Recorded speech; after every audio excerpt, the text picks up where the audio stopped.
자, 여러분, 말세에는요 우리가 이 기도에 끈을 놓지 말아야 합니다. 기도는 우리 신자들이 마지막 날까지 승리할 수 있는 가장 중요한 생명줄이기도 하고요, 이 세상과 접전을 벌일 때 가장 중요한, 가장 강력한 무기이기도 합니다. 또한 교회에 주신 하나님의 그 놀라운 은혜의 도구이기도 합니다. 여러분, 마지막 날 이 세상의 종말이 오기 직전까지 이 세상의 모든 이 삶은 너무나 치열해요.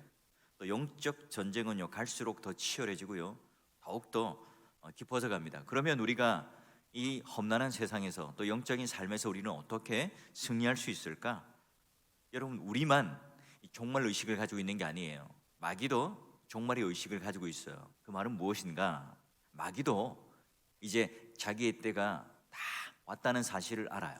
그러기에 몸부림치죠. 우리가 이제 고린 지점의 성화 그리고 영화라고 하는 그 놀라운 열매를 가지고 신앙과 우리의 구원의 완성을 이루기 직전까지 자꾸 우리를 넘어뜨리기 위해서 마귀의 본연의 사역들을 하게 될 겁니다. 우리를 공략하죠. 어떤 식으로 공략할까요?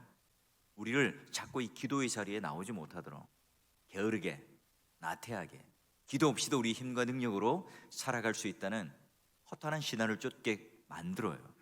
자, 그러면 우리가 이 세상도 우리가 영적인 싸움을 싸우는 접전지이기도 하지만, 여러분, 이와 같이 이 기도의 자리에도 우리가 영적으로 치열하게 싸워야 할 접전지예요.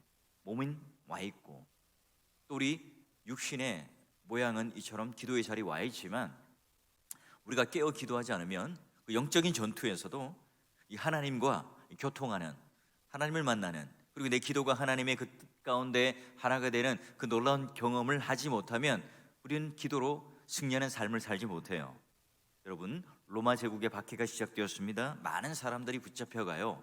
로마의 그 원형 경기장에 짐승의 밥이 되도록 던져줍니다. 게다가 온 재산을 몰수당하기도 하고 또 사람들로부터 배척당하고 핍박당하고 결국에는 쫓겨나서요 어렵고 힘든 시간을 보내고 있는 성도들이 있었습니다. 베드로는 흩어져 있는 소아시아에 있는 유대인들, 기독교로 개종한 믿음의 동역자들에게 편지를 씁니다. 얼마나 힘들고 어려웠는지 그 상황 가운데 있는 그들을 향해서 오늘 그들에게 특별히 부탁하고 권면하는 말씀 볼까요? 4장 7절, 만물의 마지막이 가까웠으니 그러므로 너희는 정신을 차리고 근신하여 기도하라. 여러분, 그때나 지금이나 우리는 이 종말론적인 시각을 가지고 기도해야 됩니다. 왜죠? 영적으로 우리는 잠깐 정신줄을 놓으면요 나태해지기 쉬워요. 이건 우리의 삶이 분주하는 것을 경계합니다. 우리는 왜 바쁘죠? 왜 우리는 시간이 없을까요? 자, 그런 삶을 사는 사람이 성공한 사람이고, 또 그런 삶이 오늘 우리 마음 가운데 염려가 없고 내가 잘 살고 있구나 하는 착각을 만들어요. 여러분, 오늘 우리의 삶이 분주하다, 오늘 우리의 삶이 굉장히 빨리 달려간다, 그러면 뭐예요? 방향이 흐트러질 수 있습니다. 여러분, 교통과 통신이 발달했다, 이게 오늘 우리 인류의 굉장히 중요한 어떤 편리한 도구이기도 하지만, 여러분, 오늘날 이 코로나19와 같이 팬데믹이 왜 이렇게 빨리 왔을까요? 비행기, 또 다른 통신수단, 여러분, 이런 것들이 굉장히 빨리 발달하다 보니까 이 전염병도요 인간이 숙주가 되어서 우리가 예상치 못한 속도로 막 번져나갑니다. 여러분, 그러기에 이 분주하면 우리는 방향을 잃어요. 분주한 삶은 좋은 것이 아닌, 바쁜 것은 성공한 게 아니라 내가 엉뚱한 것들에 자꾸 포로로 잡히는 겁니다. 여러분, 그러면 우리는 이 전쟁에 지는 거예요. 지금 우리 청소년들의 가장 큰 문제가 뭘까요? 이 게임에 중독되어 있는 것, 스마트폰 또는 컴퓨터, 이런 거예요. 여러분, 자꾸 우리는 우리의 사고들이, 우리의 생각들이 자꾸 사로잡혀요. 나는 그걸 지금 내가 즐겁게 스트레스를 풀고 즐기고 있다고 생각해요. 내가 지금 마우스를 들고 컴퓨터나 이 게임을 내가 장악하고 있다고 생각하지만, 어느샌가 이 게임이 나를, 그 중독이 지금 나를 장악하고 있어요. 여러분, 이걸 우리는 지금 깨닫지 못한 채, 위기를 느끼지 못한 채 사로잡혀 살아가고 있지는 않습니까? 여러분, 어린 아이들만 문제인가요? 어른들도 여러분 결혼까지 했는데 아이를 낳고 양육을 포기하고 게임에 중독되어서 이 아이가 죽는 경우도 있고요, 내버려지는 경우도 보았어요. 여러분, 충동적인 이 감정에 사로잡혀 있지는 않나요? 마귀는 지금 우리 주변에 있는 것들을 사용합니다. 돈, 힘, 성, 여러분, 이런 것들로 우리 관계 문제를 무너뜨리고요, 우리를 나태하게 만들어요. 모두가 다 그렇게 하고 있으니까, 모두가 그렇게 휩쓸려 가고 있으니까 그건 죄가 아니라고 생각해요. 그냥 그건 하나의 문화이고 트렌드라고 생각해요. 우리 자꾸 착각하게 만들어요. 분별력을 잃어버리게 만들어버리죠. 마귀가 지금 어떤 것으로 우리를 공격할지 모릅니다. 깨어있지 않으면 우리는 넘어지고 말죠. 바울이 그래서 곳곳에 깨어있으라고 했고요, 또 예수님도 마찬가지예요. 깨어 기도하라고 우리들에게 부탁하죠. 겟세마네 동산에서 제자들에게, 졸고 있는 제자들에게 깨어 기도하라고 부탁을 해요. 로마서 13장을 보게 되면 바울은 이 시기를 알고, 또한 너희들이 자다가 깰 때가 되었으니 깨어 기도하라고 얘기를 합니다. 이런 분별력이라고 하는 것은, 지혜로 우리가 살아간다는 것은 지금이 어느 때인가를 아는 거예요.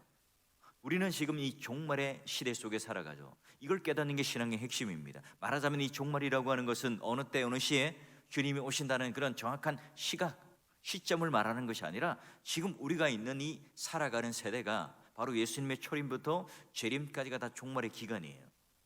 종말의 어떤 하나의 순서에 우리는 다 들어와 있죠. 그러니 여러분, 그런 하나님께서 우리에게 주신 이 약속은 시작도 있지만 분명히 끝이 있어요. 우리는 왜 깨어있으라고 강조합니까? 그 끝이 있다는 사실이 있기 때문에 그래요. 여러분, 이 팬데믹이라는 것들도 우연한 사건일까요? 다양한 여러분 형태의 재앙이 앞으로 또 우리들에게 예고되어 있고 또 닥쳐오겠죠. 그럴 때마다 우리는 어떻게 합니까? 깨어 있으라, 깨어 기도하는 것이 오늘 우리들에게 주어진 사명입니다. 자, 그래서 여러분, 데살로니가 전서 5장 6절에도 다른 이들과 같이 자지 말고 오직 깨어 정신을 차리라고 말해요. 다른 사람들이 그러면 잠잘 때 우리도 같이 여러분 거기에 휩쓸려 자요. 여러분, 신앙은 두 종류입니다. 깨어 있는 자와 졸고 있는 자, 자는 자. 여러분, 열처녀 비유 잘 알잖아요. 신앙을 여러분 결정 짓는 딱 하나예요. 모든 처녀들도 다 그런 신랑이 오기를 기다리고 준비했습니다. 교회도 열심히 다니고 또 봉사와 헌신도 열심히 했어요. 그런데 여러분, 결정적인 차이는 신랑이 올 때 자느냐 깨어 있느냐예요. 여러분, 종말도 마찬가지입니다. 우리가 오직 깨어 있을 때, 어떻게 보면 외형적으로는 다 비슷해 보여요. 다 여러분 교회가 있고 성도가 있습니다. 그러나 여러분, 결정적으로 성도가 깨어 있느냐 졸고 있느냐, 지금 제가 말하는 것은 내가 어떤 직분을 가졌기 때문에 그것이 오늘 우리의 믿음을 담보하고 우리 신앙의 실력을 인정해 준다는 말이 아닙니다. 누구나 다 주일학교로부터 노년이 이르기까지 깨어 있느냐 깨어 있지 않느냐, 이걸로 여러분 종말에 우리의 모든 신앙의 실력이 그대로 드러나요. 과연 우리는 여러분 종말을 믿고 살아갑니까? 그렇죠. 여러분, 종말에 대한 우리는 교리와 또 성경이 말하고 있는 지식들은 풍부하게 다 알고 있습니다. 여러분, 그러나 우리는 각자의 삶을 통해서 확인해 봐야 돼요. 우리가 아무리 종말에 대한 지식을 많이 가지고 있지만 정말 이 종말을 믿는 것처럼 이 세상을 살아가지 않는다면 우리는 종말을, 그 종말론에 대하여 알고 있지 않은 거예요. 전혀 여러분, 오늘 이 땅을 살아가는데 이 땅에서 내가 모든 것이 마지막일 것 같이 세상의 것을 집착하고 살아가면 종말이 있다는 사실을 믿지 않아요. 아니요, 그것을 부인하는 거겠죠. 여러분, 그러기 여러분, 마태복음 24장을 보게 되면 예수님도 이런 이야기를 하죠. 노아의 때와 인자의 임함도 똑같아. 홍수전에 노아가 방주에 들어가던 날까지 사람들이 먹고 마시고 시집가고 장가가더라. 홍수가 멸하기까지 깨닫지 못하였는데 인자가 임함도 이와 같다. 여러분, 이 방주에 들어가는 그날까지 물이 한 방울 두 방울 막 떨어졌겠죠. 홍수가 나서 그들의 멸절하기까지, 목에 막 물이 차기까지도 깨닫지 못해요. 여러분, 노아가 가만히 있었나요? 노아가 지금 하나님 말씀대로 홍수가 나서 우리 심판하는데 노아가 방주에 들어가는 그날까지 아무도 노아의 말에 귀를 기울이는 사람이 없었습니다. 한 번도 여러분 비를 본 적이 없기 때문에 그렇죠. 인자의 마음도 그래요. 불로 심판단하는 것을 우리는 한 번도 본 적이 없어요. 그러기 여러분, 많은 사람들이 이 구절에 대하여 뭔 어떤 훗날에 있는 것으로 여기든지 아니면 마치 금욕주의로 살라는 것처럼 잘못 오해하는 경우도 있습니다. 이 말은요, 지금 너희가 세상에 취하지 말라는 거죠. 머리를 열면 오늘 우리 머릿속에 어떤 염려로 가득 차 있습니까? 바울이 지금 경고하고 예수님께서 경고하는 것처럼 이 종말이라고 하는 끝에 이 시간을 모른 채 지금 내가 이 급급한 내 눈앞에 있는 것들을 붙잡고 염려와 걱정에 사로잡혀 있지는 않습니까? 여러분, 오늘 우리가 신앙이 건강해진다는 것, 내 지금 신앙이 어떤지를 시험해보는 가장 중요한 그 테스트기가 있어요. 뭐냐? 오늘 우리는 이 종말에 대한 긴박성을 가지고 살아가느냐? 여기 지금 내가 말씀드리는 것은요, 조급증을 말하는 게 아닙니다. 와, 주님이 오시니까 벌벌벌 공포에 떨고 지금 뭐라도 내가 뭘 준비해야 되는가 좌충우돌하라는 말이 아니에요. 우리는 지금 마라나타 주 예수여 어서 오시옵소서. 여러분, 이런 믿음의 고대함을 가지는 게 뭡니까? 바로 우리는 그 종말 가운데, 심판 가운데 영원히 멸망할 자들이 아니잖아요. 예수님께서 오늘 우리와 함께 부활하신 그 놀라운 능력, 그 의의 옷을 입혀주셨기 때문에 예수께서 승귀하셔서 그 보좌 우편에 앉아 계신 그 처소를 예비하신 하나님의 놀라운 은혜가 누리는 초청을 받은 자예요. 그러기에 여러분, 오늘 우리가 이 세상을 살아가면서 이 세상의 것들로 염려하는 것이 아니라 눈을 들어 보좌에 앉아 계신 예수님을 바라보며 산 소망을 가지고 살아가는 사람들입니다. 그러기에 우리는 눈을 내리고 머리를 숙이고 조는 자들이 아니라 눈을 들어 주님을 바라보며 깨어있는 자들이에요. 여러분, 우리가 이런 믿음의 삶을 살면 굉장히 외로워요. 모든 세상의 사람들은 이 땅에 있는 것들을 주목하고 그것들을 하나 둘 더 취하게 하여 열심으로 살아가는 자입니다. 그러기에 여러분, 우리가 이 세상을 살아가면서 외로운 게 정상이겠죠. 여러분, 어떻게 해요? 어머님들, 학부모들 모임들 한번 만나보세요. 아이들 어떤 학원이 좋은지, 여러분 그런 이야기들, 조금 더 내가 이제는 중년이 되면 어떤 집이 값이 오르고 어떤 땅을 사야 하는가, 여러분 온통 세상의 일들, 세상의 생각들, 세상의 그런 성공의 가치들을 붙들고 얘기를 합니다. 여러분, 그런 사람들과 함께 생명이 무엇인지, 부활이 무엇인지, 영원한 삶이 무엇인지, 여러분 이걸 주제를 가지고 비집고 들어갈 수 있습니까? 여러분, 지금 제가 말씀드린다는 외롭다는 것은요, 뭐 사람들과 관계를 잘못해서 내 성격이 뭐가 나서 힘들고 어려워진다, 그런 걸 말하는 게 아닙니다. 지금 제가 말씀드리는 것처럼 궁극적으로 이 세상 사람들이 추구하는 가치와 우리들이 지금 추구하는 가치가 다르기 때문에 외로운 거예요. 물론 그분들과 함께 재미있게 또는 관계를 가지며 평화롭게 사귀고 교제할 수 있죠. 그럼 궁극적으로 오늘 우리가 내 마음에 있는 우리가 바라는 목표가 다르기 때문에 깊은 관계 속에 들어가지 못한다는 거예요. 여러분, 우리의 그런 예수 그리스도를 통한 그 종말, 그 긴박성이 있습니까? 여러분, 오늘 우리가 지금 당장 예수님께서 오신다면 우리는 지금 뭘 준비하고, 우리는 지금 뭘 추구하고 살아가고 있는 거죠? 여러분, 용서할 사람이 있다면 빨리 용서를 하셔야 되겠죠. 주님이 곧 오신다면 어떻게 우리는 용서할 것인가? 여러분, 회개가 할 게 있다면 빨리 회개를 미루지 말고 하셔야 돼요. 우리가 매일매일 삶을 깨끗하게 정리를 할 수 있어야 되고요, 매 순간 우리의 삶을 정리해야 되겠죠. 이 보물을 땅에 쌓아둔다든지, 또는 너무 멀리까지 20년, 30년 이런 계획들을 아주 구체적으로 치밀하게 세우는 분들도 있어요. 여러분, 내일 일은 내일이 염려하도록 하라. 우리 삶의 무게가 너무나 무거우면요, 힘들죠. 이걸 어떻게 여러분 순발력 있게 긴박성을 가지고 살아갈 수 있을까요? 여러분, 이 땅에 말뚝을 좀 아주 단단하게 박아놓으면요 힘들어요. 여러분, 우리의 삶을 재조정할 수 있어야 되는데 어떻게 재조정할 수 있죠? 여러분, 너무 세상에 집중되어 있으면 하기 힘들어요. TV 프로그램을 보니까 집을 정리해주는 프로그램이 있더라고요. 왜요? 아까워서 버리지 못해요. 언젠가는 쓸 수 있을 것 같다고 생각해서 계속 집안에 쌓아두니까요, 이 사람들이 움직일 수 있는 공간이 없어요. 그래서 여러분, 누군가 인위적으로 보니까, 그 프로그램을 보니까 연예인들이 와서 이것저것 꼭 버려야 합니다, 강조해야 아까운 마음에 겨우 버릴 수 있더라고요. 여러분, 똑같아요. 우리의 삶을 살아가면서 세속적이다 하는 것, 바로 이런 것들이에요. 한국 교회가 왜 여러분 세속적으로 너무 현세적으로 변했을까요? 그렇죠, 여러분. 자꾸 이 기독교를 형통의 신학, 기복의 신학을 이야기를 하니까 여러분 이 한계가, 이 후유증이 지금 우리가 지금 앓고 있는 거죠.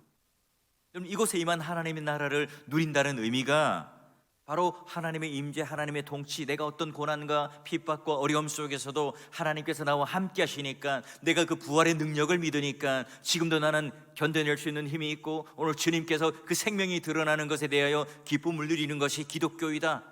이것과는 전혀 다르게 어떻게 해요? 현재 내가 누리는 하나님의 나라라고 하는 것은 얼마나 내가 다른 사람들 보기에 형통하고 큰 복을 누리는가, 여러분 이런 것들을 오해해요. 그러니 내가 지금 이 땅에 사는 것이 좋사오니, 내가 여기가 바로 천국이오니, 그런 여러분 더 큰 집을 가져야 하고 더 많은 돈을 쌓아야 하고 사람들이 보기에 더 높은 지위에 올라야 바로 하나님의 나라를 보여주는 것으로 우리는 착각했어요.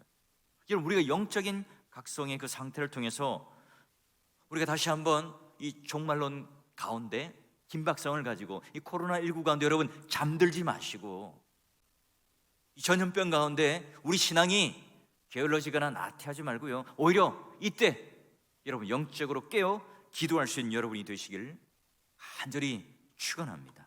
자, 여러분 그러면 에베소 6장 18절을 한번 볼까요? 자, 여러분 모든 기도와 간구를 하되 항상 성령 안에서 기도하고 이를 위하여 깨어 구하기를 항상 힘쓰라. 자, 계속 기도하고 감사함으로 깨어 있으라.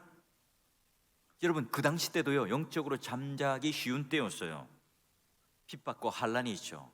금세 우리는 쉽게 낙심하고 타협하고 또 유혹 가운데 넘어질 수 있습니다. 여러분 코로나19 시대도 마찬가지, 우리 신앙의 상태가 양분됩니다. 코로나19로 인해서 여러분 비대면 예배, 온라인으로 드려지는 예배, 여러분 이 예배 때문에 가뜩이나 내가 오늘 신앙이 잠들어 있고 또 깊은 침체 속에 빠져드는 사람도 있어요. 한국교회, 세계교회가 지금 엄청난 일을 경험하고 있죠. 지금도 여러분 우리는 이 코로나19와 함께 잠들어 있는 이 외곽에 있는 사람들이 있다면 얼른 우리는 어떻게 돼요? 깨어야 합니다. 반대로 여러분 다 잠자는 게 아니에요. 오히려 여러분 이때 정신이 번쩍 들어서 오히려 깨어 믿음의 각성을 일으키는 우리 믿음의 동력자들도 있다는 거예요. 야, 내 신앙이 이러다 죽겠구나, 내 신앙이 별것 아니구나, 내 신앙이 이런 신앙이었는가. 여러분 우리가 처음 가정에서 예배를 드리게 될 때, 교회 문을 닫고 가정에서 예배를 드릴 때 난생 처음 겪는 그 상황 속에서 모두가 정장을 입고 오히려 더 간절한 마음으로 공예배를 기다리고 또는 예배를 드리지 않았습니까? 그런데 여러분 어느샌가 집에서 예배 드리는 게 너무 편해요. 교회까지 오지 않아도 되죠. 따뜻한 방에서 소파에 앉아서 여러분 예배를 드릴 수 있습니다. 얼마든지 여러분 파자마를 입고 편한 옷을 입고 또는 뭐 전화가 오면 전화도 받고 또 뭐 음식도 올려놓고 여러분 이렇게 예배를 드리는 분들은 없어요? 여러분 저는 일부러 새벽 기도도 교회 와서 목양실에서 해요. 왜냐하면 내가 이래서는 안 되겠다는 생각, 평소보다 더 간절해지는 생각, 이러다가 내가 함께 코로나19와 함께 잠자는 것은 아닌가, 자꾸 지금 내 삶의 편리함을 추구하고 또는 지금 내가 이런 영적인 긴박성을 깨닫지 못하고 함께 잠들어 간다면 여러분 내 신앙도 함께 잠들지 않을까, 이런 두려움이 있는 거예요. 여러분 어떻게 하면 우리는 깨어있는 것을 유지할 수 있을까요? 어떻게 하면 우리가 하나님의 임재를 누리며 하나님과 동행하는 삶을 계속해서 살아갈 수 있을까요? 어떻게 하면 우리는 예수님과 동행하는 삶을 살아갈 수 있을까요? 깨어있는 신앙을 가진다, 자지 않는다. 여러분 잠들어 있는 사람을 함께 깨운다 하는 것이 뭘까요? 우리가 종말에 대한 올바른 관점을 가진다면 우리가 기도가 허공을 치지 않겠죠. 종말을 생각한다면 기도의 질도 달라질 것이에요. 종말을 생각하지 않으면 이 땅에 있는 것, 나의 중심적인 것들만 해달라고, 이루어달라고, 성취해달라고 기도하겠죠. 그러나 여러분 종말을 생각한다면, 깨어있다면, 분별력이 있다면 내가 뭘 기도해야 할지 기도의 방향이 설정돼요. 그건 기도의 질이 달라요.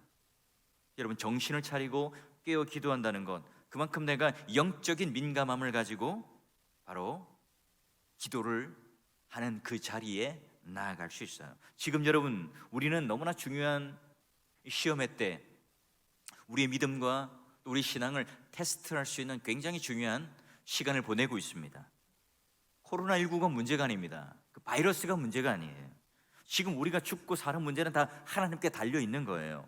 하나님은 지금 오늘 우리에게 있어서 그런 전염병을 통해서, 코로나19를 통해서 오늘 우리가 공포에 떨고 이 시간 우리가 그런 세상에 흘러가는 그 환경 속에 우리가 쓰러지고 나태해지는 것을 보고 싶어 하는 게 아니죠. 하나님 지금 우리의 신앙이 어떠한가를 테스트하는, 마치 열처녀 가운데 신랑을 깨워 기도하는 사람처럼 우리 교회를 테스트하고 우리 성도들을 테스트하고 우리를 시험대에 통과하게 만듭니다. 누가 진짜 신앙인인가? 누가 진짜 깨어 기도하는 자인가? 누가 진짜 목회자인가? 누가 진짜 하나님의 사역자인가?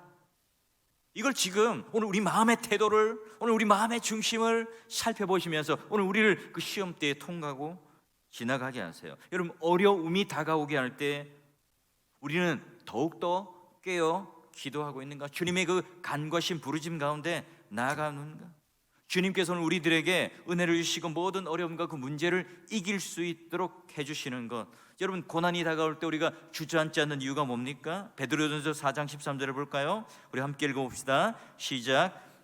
오히려 너희가 그의 고난에 참여하는 것으로 즐거워하라. 이는 그의 영광을 나타내실 때 너희로 즐거워하고 기뻐하게 하려 함이라. 아멘. 그렇죠. 우리는 똑같습니다. 베드로처럼 고난이 오고 어려움이 오고 문제가 옵니다. 그러나 여러분, 우리가 낙심하지 않고 주저앉을 것이 아니라 영적으로 깨어 기도한다면 믿음으로 굳게 서서 그 놀라운 어려움과 고난을 극복하고 승리하는 삶을 살 수 있어요. 왜요? 이 세상 사람들과는 다른 우리는 바로 하나님께서 기도라고 하는 그 축복의 도구, 은혜의 도구를 주셨기 때문에 그래요. 그러기 여러분, 베드로전서 1장 13절을 보게 되면 내 마음의 허리를 동이고 근신하여 예수 그리스도께서 나타나실 때에 너희 가져두실 은혜를 온전히 바랄지어다.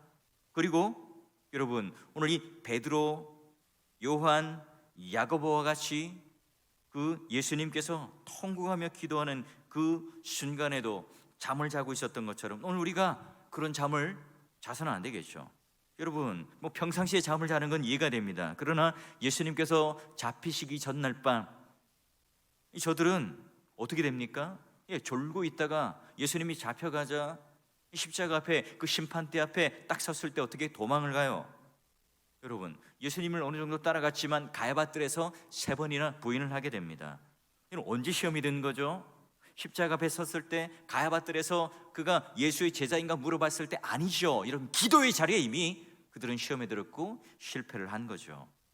그러므로 여러분, 우리는 기도하며 깨어 있어야, 때를 얻든지 못 얻든지 우리는 기도할 때 또한 기도의 자리에 있는 것, 여러분, 우리가 그런 열심으로 나아가야 되죠. 모두가 다 기도의 자리에 있다고 다 깨어 기도하는 것은 아니겠죠. 영적으로 우리가 깨어 있다는 것, 우리가 너무 쉽게 죄와 타협하고 또 넘어지는 것, 무엇 때문이라고요? 바로 그 기도하는 자리에 깨어 기도하지 못할 때 제자들처럼 그런 현실이 닥쳤을 때 쉽게 픽픽하고 쓰러져 버린다는 거죠. 여러분, 우리는 바쁘다는 핑계로, 그 이유로 기도를 하지 않는 많은 사람들이 있어요. 여러분, 언제 기도합니까? 물어보면 하루에 3번 정도는 기도하지요. 밥을 먹을 때 3번 정도는 기도해요. 예수님 땡큐. 여러분, 이런 기도 가운데 어떤 역사가 일어날까요? 여러분 모두가 기도하는 사람이 되길 바라요. 아침에 일어나면 주님, 오늘 하루를 주님께 맡깁니다. 영광을 받아주십시오.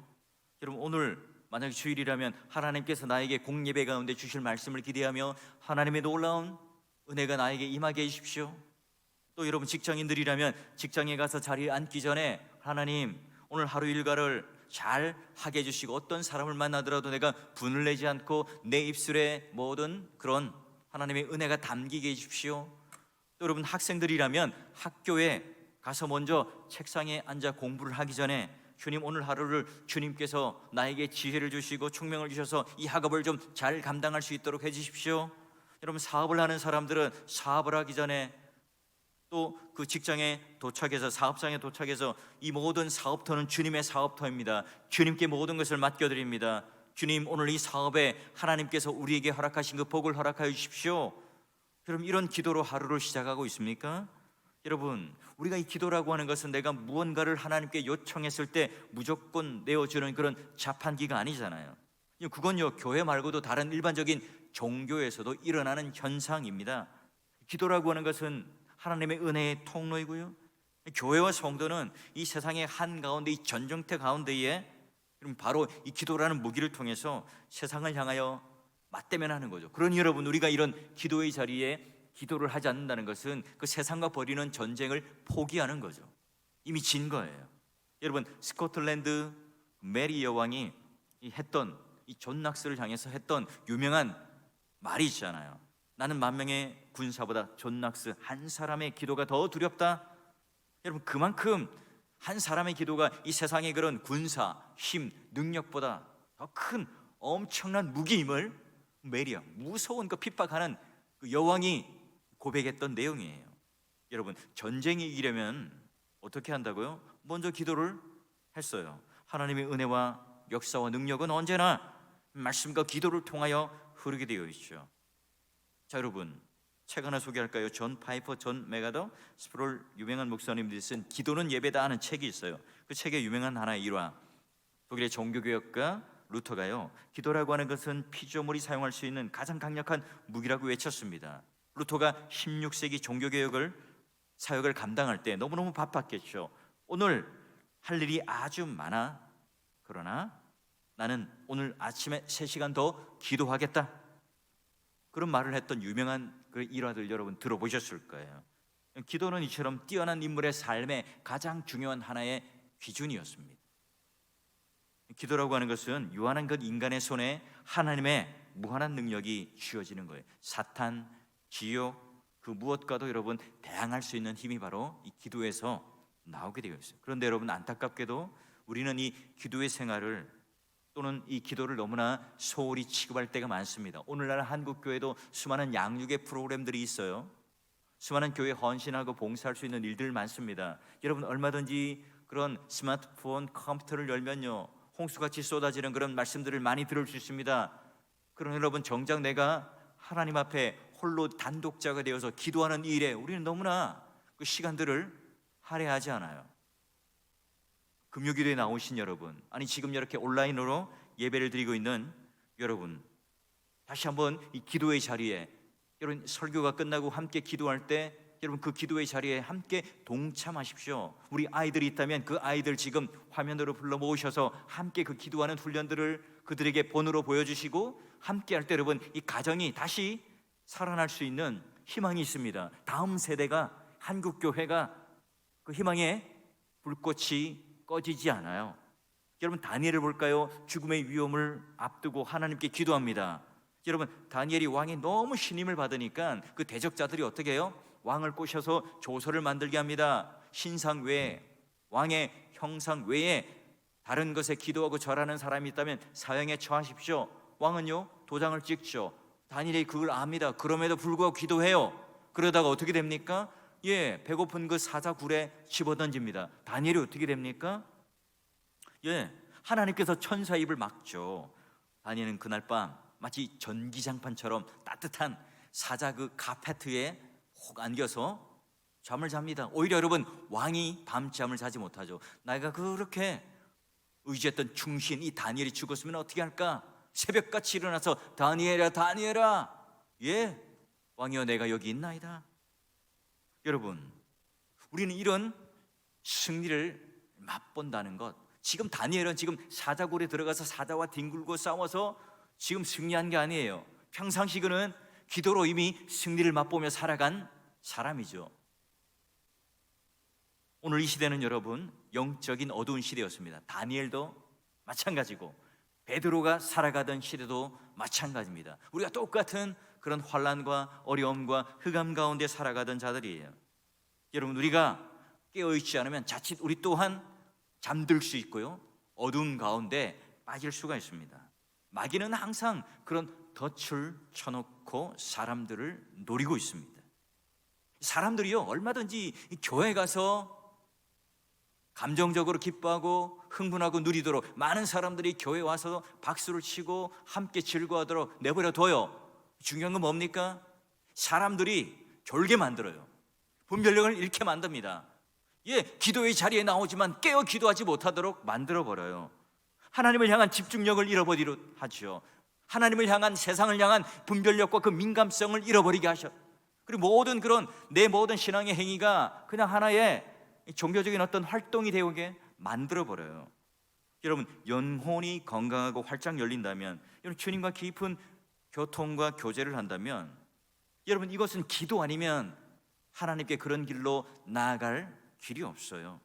여러분, 신앙의 여정 가운데 우리 마지막까지 승리할 수 있는 비결이 뭘까요? 깨어 기도하는 거죠. 여러분, 우리가 이 시간 종말이라고 하는 긴박성, 그 민감성을 우리가 잃지 않을 때, 여러분 우리가 바로 영적으로 이 기도하는 자리에 나와서 깨어 기도하는 것을 통해서 마귀의 밥이 되지 않습니다. 마귀의 덫에 걸려 넘어가지 않습니다.